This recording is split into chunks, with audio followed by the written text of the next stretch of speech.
All right. Hello, everyone. Okay. All right. So, hello, everyone. Welcome to this little panel on the role of AI and shaping youth futures.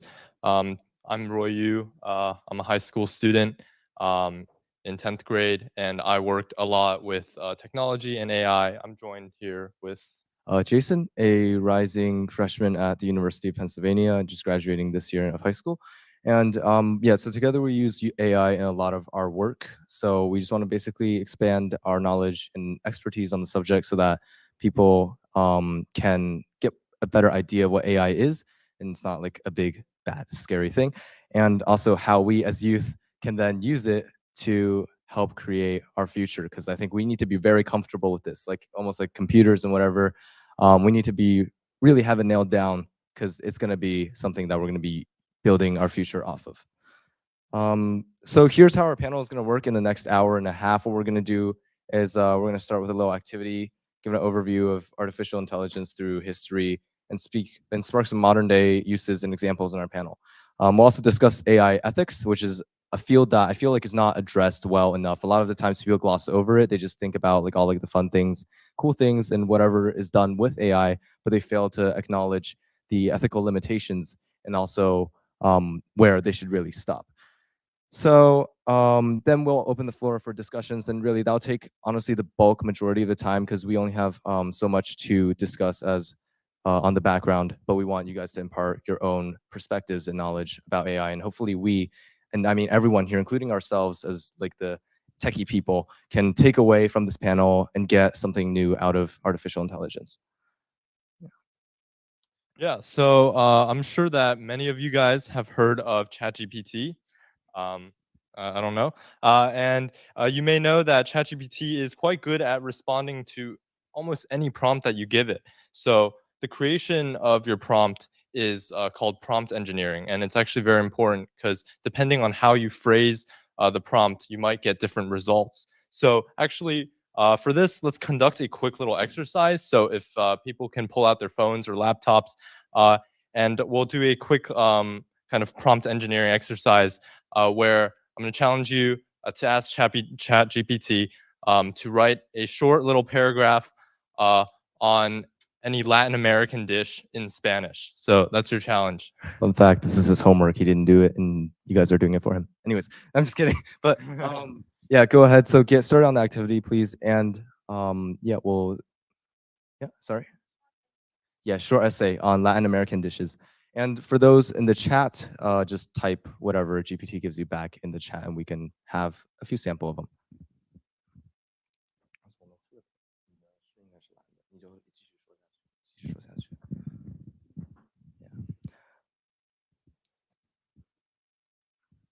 And come up to the front. It's a little intimidating, I know, but come up to the front when you have something that you want to share or is comfortable with that GPT has created. Shouldn't be too hard. I know everyone uses this for like schoolwork. And yeah.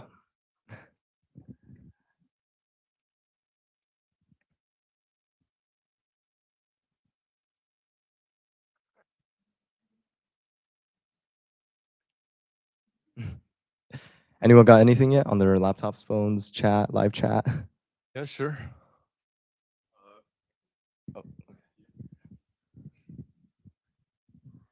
All right. I asked ChatGPT to write a short essay on Latin American dishes. That was my prompt. And here's what I got. Latin American cuisine is a vibrant tapestry woven from a rich diversity of cultures, ingredients, and culinary traditions. Spanning a vast geographical region that encompasses Mexico, Central America, South America, and the Caribbean, Latin American dishes reflect the history, heritage, and flavors of the indigenous people, European colonizers, African slaves, and other immigrant communities that have shaped the culinary landscape of the region. That's the first paragraph. Yeah, so what we can see from that is, first of all, it's very beautiful, flowery writing, right? But it's too flowery. Like you hear things like tapestry or majestic, I don't know, like a lot of stuff. Also, just pro tip, if you're using ChatGPT for school, please remove the word tapestry from everything. It's kind of like a dead giveaway. But anyways, I digress. So ChatGPT is good at coming up with things on the spot. In fact, Yeah, for the time given, I mean, it's really cool that it's able to write almost like an essay in just a couple seconds, right? Like, I don't know anyone who could do that. So I think that's a really beneficial use of ChatGPT and this new uprising technology. And kind of to understand where this is coming from, I'll dive into a brief overview of the history of AI and its key milestones. So, artificial intelligence, or AI, isn't actually a recent phenomenon, as some of you may think. So, the mathematical concepts of AI were actually pre-paved by mathematicians, and it roots back to the mid 20th century, actually, when the term was first coined in 1956 by computer scientist John McCarthy. And initially, AI research aimed to replicate human intelligence in machines, but the progress was slow due to limitations in computing power and data availability. So I'm not sure if you've seen the old computers in the 80s, but a simple calculator could be of the size of multiple rooms. So the fact that they were able to create the theory behind AI, but they weren't able to kind of execute it physically in technology was due to those technological limitations. So in the 1980s, AI experienced a surge in interest and investment, and this is known as the AI winter. And despite significant theoretical advancements during that time, again, practical applications lag behind, right? So now, fast forward to recent years, we've witnessed remarkable resurgence in AI thanks to the exponential growth in computing power. And this is actually the concept of Moore's law of computing, which is that computers approximately double processing power every 2 years. So to understand what that might look like, in 2 years it would be 2 times as powerful, but in 4 years, or sorry, yeah, in 4 years it would be 4 times. In 6 years it would be 8 times. So it would kind of grow exponentially.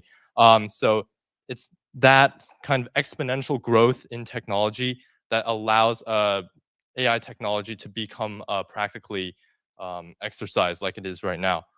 So these breakthroughs in machine learning, particularly in deep learning, have propelled AI into the mainstream nowadays. So Jason, you want to talk about some of the applications of AI right now? Yeah, so the potential of artificial intelligence is obviously vast. It's in everywhere, like starting even in your phones, like Siri, and it's been really redefining the landscape of how day-to-day work and day-to-day life is conducted. So in healthcare, let's just give a few examples. AI enhances diagnostic accuracy and has image analysis like properties, like you're able to identify early symptoms of health and disease issues. And in the finance sector, AI is able to then pick up on bad patterns of spending and realize when something is an illegitimate purchase and block that in fraud detection. And education is also able to benefit from AI through personalized like teaching assistants like Conmingo, although sometimes AI can also be used negatively in education in academic dishonesty, which is something we'll talk about in ethics. And the transportation sector, I'm pretty sure you've all heard of Tesla. Their AI stuff allows them to basically create self-driving cars. And in entertainment, AI is now able to be used for, I'm not sure if you guys have heard of ChatGPT's, they have like OpenAI, the company behind ChatGPT, has a new text to video model. I forgot what, Sora. OpenAI Sora is now able to create animations that would usually take days, if not years of rendering and like creating together in just now seconds through text. So it's really powerful. It's really revolutionizing how the way people work, and entire industries are being shifted. And all of these, right, are stuff that is practically invisible to us as they kind of just work behind the scenes. But what is really visible recently is actually OpenAI's ChatGPT. Obviously, everyone knows about it. Some of you were laughing when we said everyone knows about ChatGPT, right? Exactly. So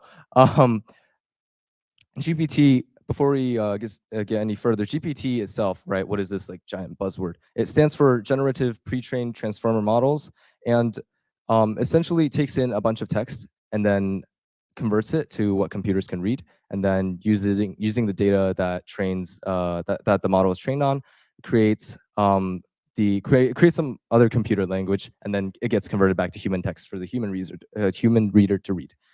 So GPT has started with GPT-1 and now is all the way up to the third or fourth, actually. Now it's up to the fourth edition. And these models are basically using a lot of text and a lot of data to create human-like text from computer stuff, like I just discussed.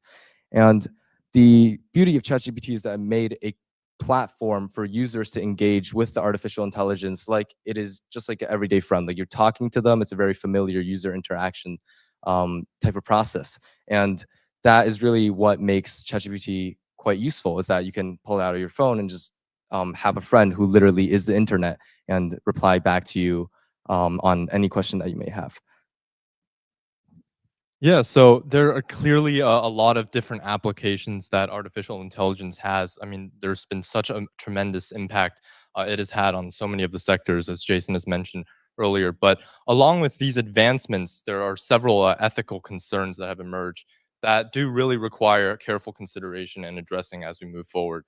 For instance, AI systems can produce a lot of biased outcomes if they're trained on biased data, right? AI models uh, give outputs based on the data that they're trained on. So if we're not careful with the data that we give it, it might lead to results that are unfair and unjust treatment to certain races or genders or ages or any of these categories. And since we want to harness the power of this new technology towards developing good, we need to ensure that the data we use is fair and we mitigate these biases in AI algorithms.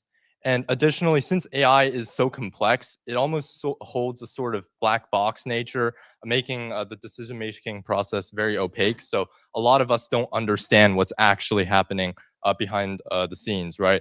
And this raises concerns in regards to privacy, particularly with the data collection and surveillance of consumers. Additionally, AI's automation capabilities risk job displacement across industries. This has been a big concern of multiple people, especially considering like um, the self-driving cars, right? We have seen on the news certain concerns regarding truckers losing their jobs. We've seen a lot of different fields that might be severely impacted if AI takes over those job fields. So addressing these ethical concerns requires a multifaceted approach involving stakeholders from various sectors, including technology companies, governments, academia, and civil society. So developing these comprehensive ethical guidelines and regulatory frameworks is of the utmost importance because without this, we might fall into deep traps that involve these ethical concerns. But as we think about these ethical dilemmas of AI, we also need to be aware of the access of technology and how it will play a pivotal role in the development and formulation of these policies as well. So the availability and distribution of technology will significantly influence how AI is developed because it tells us who can participate in its creation and how its various how it impacts those various aspects of society.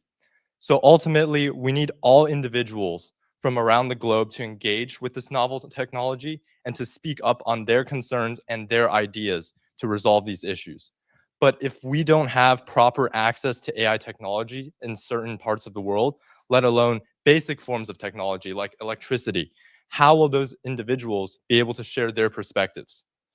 Additionally, just a month prior, actually, my colleague Jason and I were honored to be invited to the 69th United Nations Civil Society Conference hosted in Nairobi, Kenya.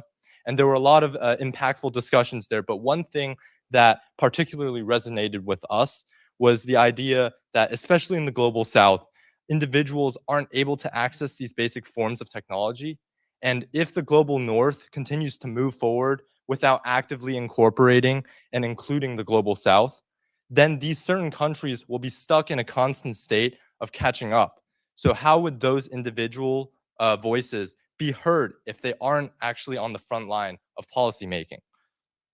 So being aware of all these potential benefits, but also these potential issues, we now hope to open the floor for a roundtable discussion, as there's no better way to learn about youth and AI than having youth speak about AI. So I guess we're just going to ask a couple questions and try to see if we can engage in some a meaningful conversation regarding AI and I guess some of these ethical dilemmas we've discussed. Jason, you want to take over? Yes, so artificial intelligence, like we said, a lot of benefits, but also a lot of ethical issues. So let's start with, how do you think artificial intelligence can be used to address global challenges while maintaining its the ethicality of its measures? Does anyone have any idea of perhaps a sustainable way forward that we can have this technology growing?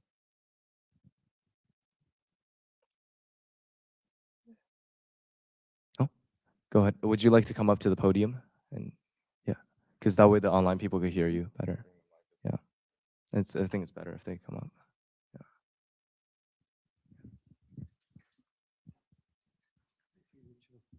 Wonderful. Thank you for your remarks. It's been really good. It's just a thought. I'm a low tech trying to get to mid tech, probably part Aztec. But one of the things that comes my way, because AI is just out there and so many things are going on what it can do and such. I've been wondering myself. We know that there are industries out there that need to actually begin to retool, right? Begin to get to a better place of regenerative kind of work, retooling industries, whether it's the automobile industry or anything, of showing us how we can actually not eliminate workforces, but how to teach workforces how to create our new environment. It's pretty much basic question. And I figure since it's already on sort of on the cutting edge, we could, have it assist us in suggestions on how we retool various industries in order to keep workforces at working. That would give them new skills, but for new skills for creating new environments in our community, that could be very, very helpful. So it'd be sort of a hand-in-hand partnership rather than allowing AI to just go out there and eliminate jobs. Just real basic question, but I'm really looking forward to retooling industries that have needed to be retooled for a very long time. And so that's just one of them. Just a suggestion. Yes, that is absolutely grateful. I'm sorry, I'm absolutely grateful to have that discussion. Thank you so much. I can give a round of applause. Yeah. And so actually building off of that, artificial intelligence, building off of what Roy, you said as well, without proper retooling of industries that are currently being overhauled by artificial intelligence and the proper training of individuals who could then use artificial intelligence to create their own work at a more efficient capacity, AI would actually just take over their jobs, right? So the thing is then, how do we put these retooling into the places where they might not even have basic technological access? Is that something that we might be able to then create to not create a greater digital divide, as there is already one that is ever most expanding in our current society? Does anyone have any ideas on that?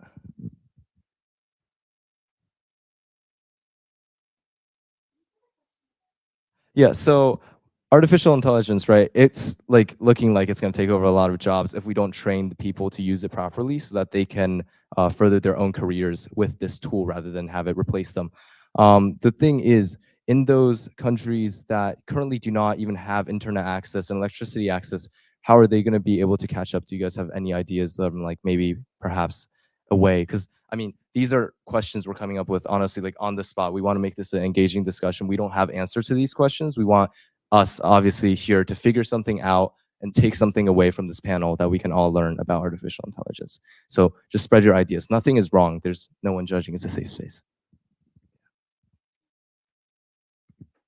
Please come up.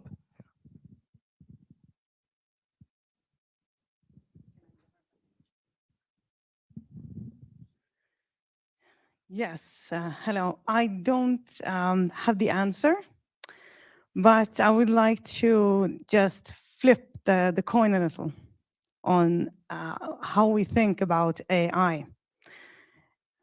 If you haven't heard about singularity before, the idea of singularity is when AI, at a point in time, gets collective consciousness. And there is a lot of doomsday movies about this, Matrix and the Terminator movies. that things will go bad.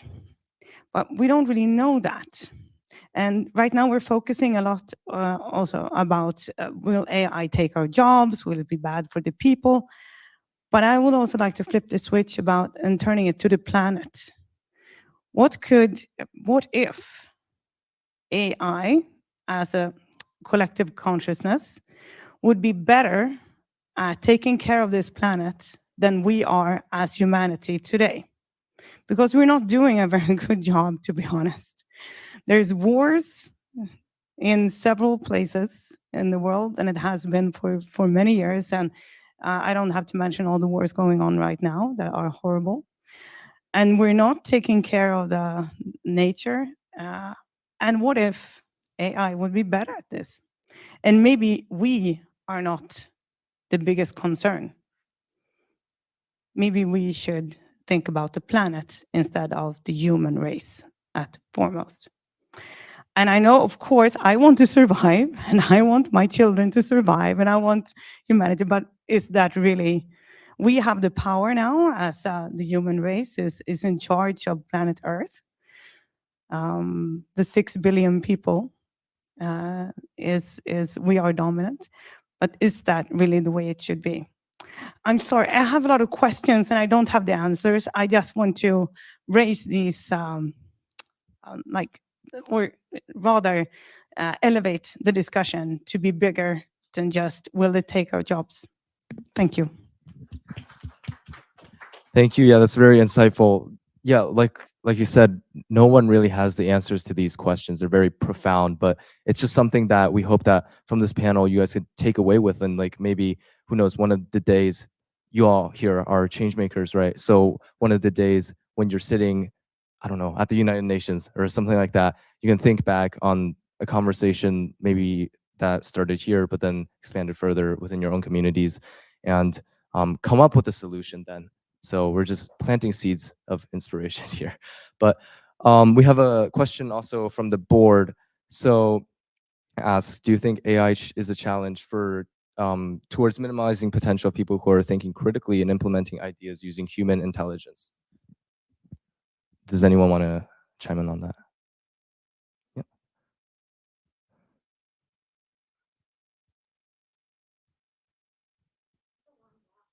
Yeah. I told you all to sit a little bit closer, but it's okay. Yeah, so I was just mentioning it's a long walk. I'm just going to read the question one more time. I think something that is a really important skill for everybody to develop in our current day and age is the ability to think critically, to be able to look at a material and be able to think where the bias comes from something, where did that come from, who made it, who wrote that, and what influenced the development of that material. And I think if humans start to lose this skill, then yes, AI has the ability to really affect human intellect and how we process things. But something that I think is really influential as well is an AI isn't just made organically. An AI is built upon millions and millions and millions amount of data points. And so I was thinking about what you said about what is the AI for the Earth. I was thinking of putting together, if you put together the Earth data set, put together human history and somehow put it into points and numbers and systems that then an AI could then process, what would be the patterns that that AI would then analyze? It kind of scares me. I don't think the AI would be very friendly AI. I wouldn't want to have that AI run and make decisions for the Earth, seeing the pattern of things that have gone. But I believe that we have the ability, and it's really important for us as we are engaging with these digital systems. And there's so many conversations now where people are like, oh no, AI is going to take my job, AI is going to make decision. But we have to keep that skill of our ability to think critically for us to be able to use AI and have it be in a way that's not detrimental to us. If we lose the ability to think critically, then yes, AI could then control our intellect. Yeah, thank you so much for that insight. I think that's totally true. I think personally, just looking at critical thinking and AI, we've seen that even in ChatGPT, there have been times where GPT has provided people with false information. It's just clearly not true. It's constructed some false sources. And if we don't keep those critical thinking skills sharp, we're going to fall into the trap that we kind of just take this false information and we just consume it like it's real.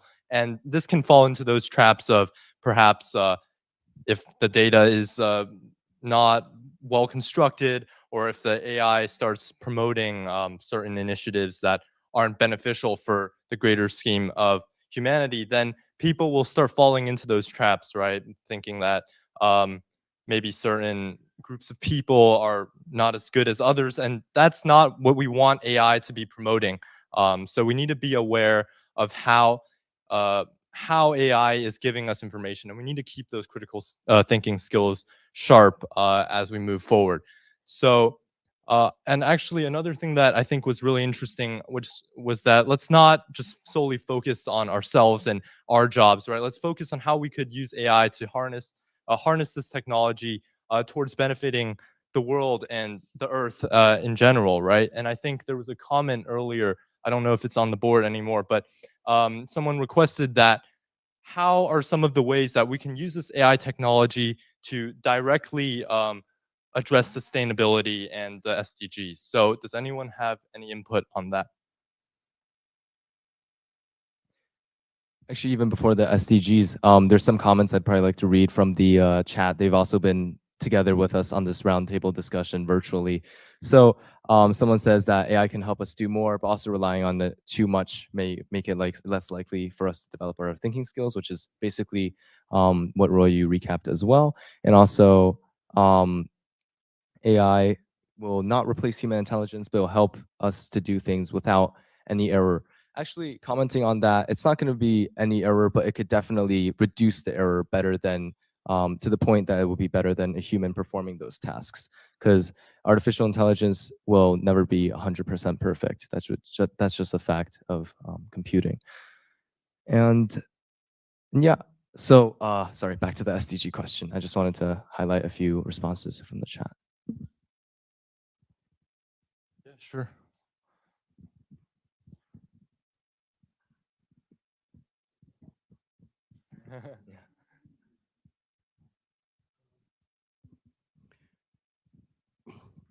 I deeply appreciate, that AI has this incredible capacity, and as what's been spoken for, to accumulate all these millions and millions of data points and such of things.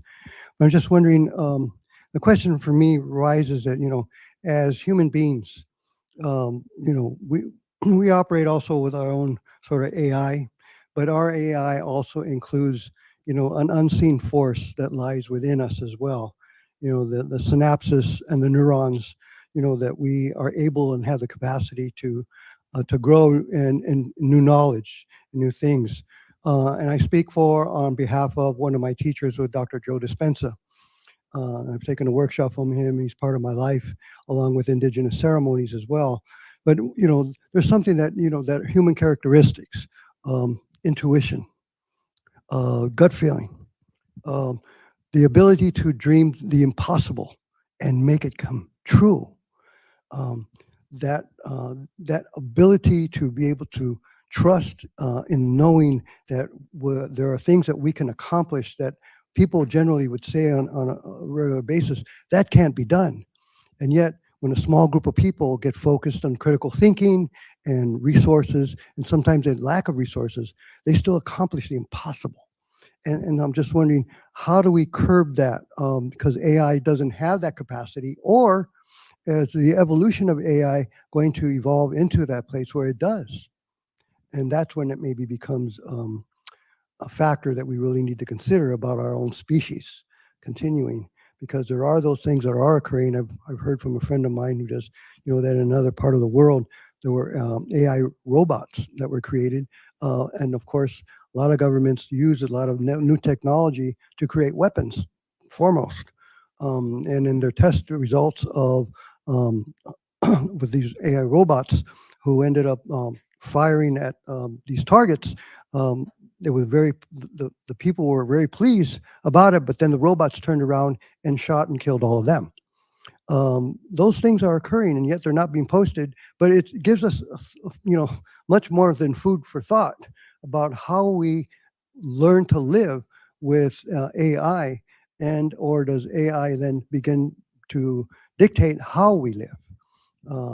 And those are just questions that have come to me also, but in the spiritual nature of what humans are, it's one of those things that I think we need to really return and come back to, is that there is this unseen presence that lives within us that goes beyond the current AI. And how do we address that together? How do we awaken to this process of continuing to move forward together in, like yesterday's workshop, of oneness, of source? Because we are the source. That's why we're, to some degree, part of the dominant species here.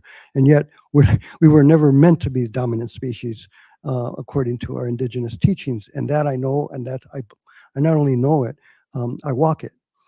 So it's just something that I'm grateful that we are in this forum of not AI, but of HI, human intelligence.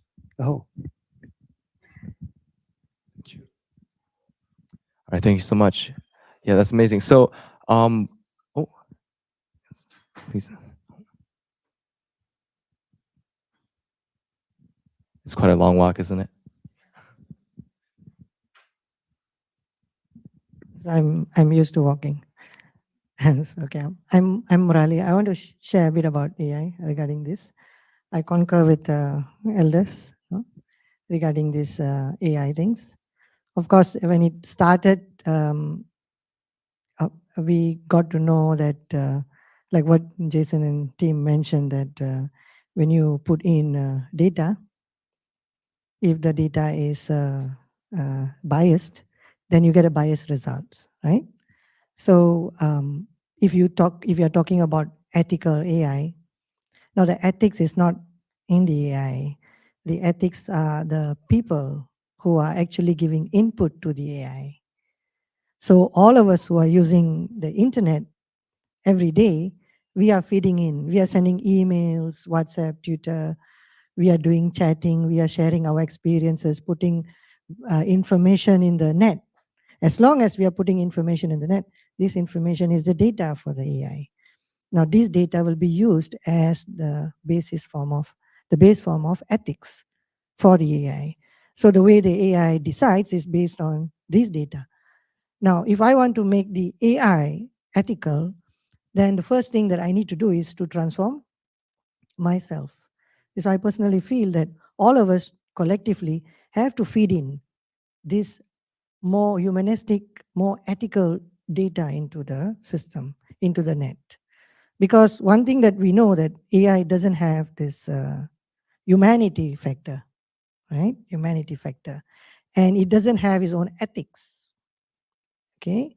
And then AI also, what is lacking is, like, for a person to, AI can take over a routine job. Okay. Because it has a lot of intelligence. It's far more intelligent than any one of us here. But it doesn't have imagination. See, the imagination part is ours. So that means if we can equip ourselves with imagination and creativity, then we can actually work with AI. No, like what you mentioned, no, feelings, instinct, and then moral judgment.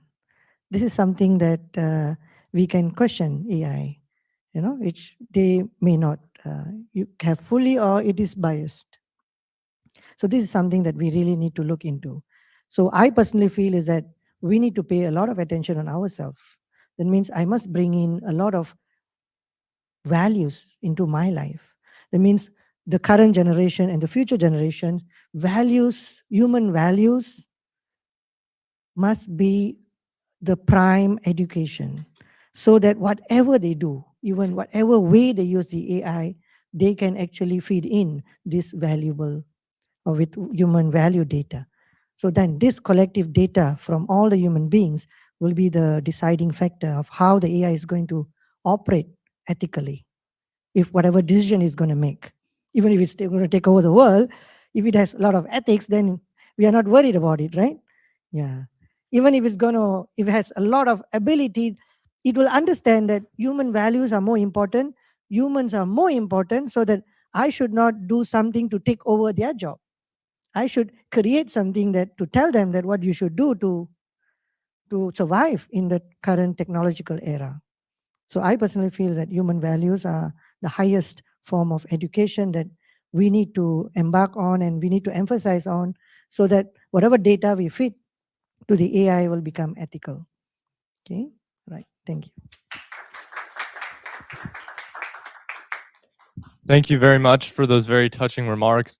And personally, I think that two very important takeaways we can take from that was that AI might have a lot of intellectual skill in math or writing, but at the end of the day, it is us humans that have those intrinsic properties like instinct, imagination, critical thinking, and all of these are ours as human beings, right? And AI, actually, do you have a point that you want to raise?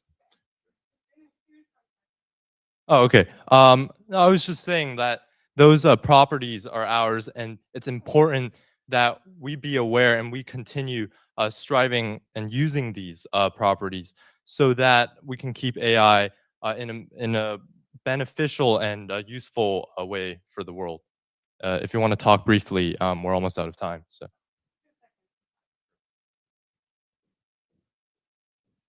Thank you. I think it's dangerous to think that we are superior to AI. It's very important, I think, to remember that we are in the beginning, the very beginning of the evolution of AI. We don't know what it's going to learn and to be in like 10, 20, 30, 50 years from now. When we talk about imagination being uniquely human, what is it to say that AI will not have its own kind of imagination and its own kind of creativity? There's already art created by AI. And Max Tegmark is a professor at MIT, an expert at AI, and I saw an interview with him where he said that it's inevitable that AI will take over the world. And it doesn't necessarily have to be a bad thing for humanity, because we don't know what we say. It will be unethical. It gives us what we feed them. But no, that's not necessarily so, because we don't know what kind of ethics it will have, and it doesn't necessarily have to be bad for us as humans. But we cannot comprehend what it will be, because it will be superior, if you would, a superior form of being than us. And there was also another, I talked to people at the Institute of the Future in Silicon Valley, and they said that possibly the relationship between AI and humans will be similar to what humans have to pets right now. So if you have a very nice master, it could be a good life in the future. But if you don't have a nice master, a mean AI, of course, it will be bad. But it will be a life or a form or existence that is superior to us. Yes, not any good answers maybe, but more questions. Thank you. Yeah, thank you. No, thank you very much for posing those questions. And I think actually your points are very valid and actually very important, right? In the current moment, we have this sort of advantage over AI with imagination and all of these other kind of human traits, right? But maybe in the future, those might go away, right? AI might be able to develop those sort of traits, and we might not have the answer currently, but it's important that we think about what might happen in the future with that. And I think many people were mentioning that might not be a bad thing in the end, right? If we are able to frame AI such that it takes an ethical approach, it might be very beneficial for humanity. So again, it's up to us as humans to be aware of what we do with AI, how we frame it for the future, and that might have a great impact on how we can utilize this technology coming in the coming years. So unfortunately, we're out of time right now. Sorry. Yeah. Sorry. So unfortunately, we're out of time for today, but I would like to thank everyone for their amazing participation in this panel. I mean, that's exactly why we hosted this roundtable discussion format, just to get everyone's ideas on AI. And even though we might not be able to answer those questions, once again, we're trying to be able to think towards that path and towards that future. So thank you everyone for joining in person and online. Thank you.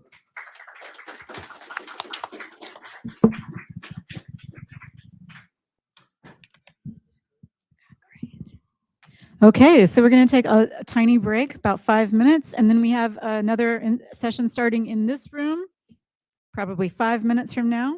So we'll see you back here if you have to take a break for a second. Otherwise, just please feel free to stay.